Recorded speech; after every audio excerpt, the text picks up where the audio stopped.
आज होता गोव्यातला तिसरा दिवस आणि आज आमची ॲनिव्हर्सरी पण होती, पण ती माझ्यामुळे सेलिब्रेटच नाही करता आली. का ते पुढे सांगतेस. तर हाय, मी Arsala, welcome to my mini vlog. सगळ्यात आधी ना आम्ही तिथं कॅन्डोलियम बीचवर फोटोशूट करायला गेलो होतो. सकाळी लवकरच गेलो होतो कारण सकाळचे खूप छान फोटो निघतात. त्याच्यानंतर मग साऊथ गोव्याला जायला निघालो. तिथंच कोलवा बीचवर आम्ही छान असं हॉटेल बुक केलं होतं. पण हॉटेलवर गेल्यानंतर माझी तब्येतच डाऊन झाली कारण आपल्याला तिकडची गरमी, तिथलं वातावरण अजिबात सहन होत नाही. त्याच्यामुळे असं होतं कधी कधी. पण मी झोपले होते तर माझा नवरा बोलला, तू काय झोपायला आली का, चल छान असं फिरून घे, मग तुला बरं वाटेल. मग आम्ही तिथून छान असं बीचवर गेलो होतो. पण तिथं पण खूप ऊन होतं, त्याच्यामुळे थोडंफारच फिरलो.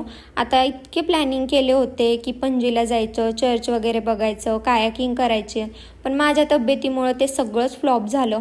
पण मला तर खूप वाईट वाटत होतं, पण काय करणार, आपली तब्येतच असली भारी आहे तर असं. त्याच्यानंतर मग तिथंच संध्याकाळचं थोडंफार फिरलो आणि जास्त काही सेलिब्रेट नाही केली ॲनिव्हर्सरी. मग थोडंफार डोसा वगैरे खाल्ला. तर आजच्यासाठी एवढंच होतं. बाय.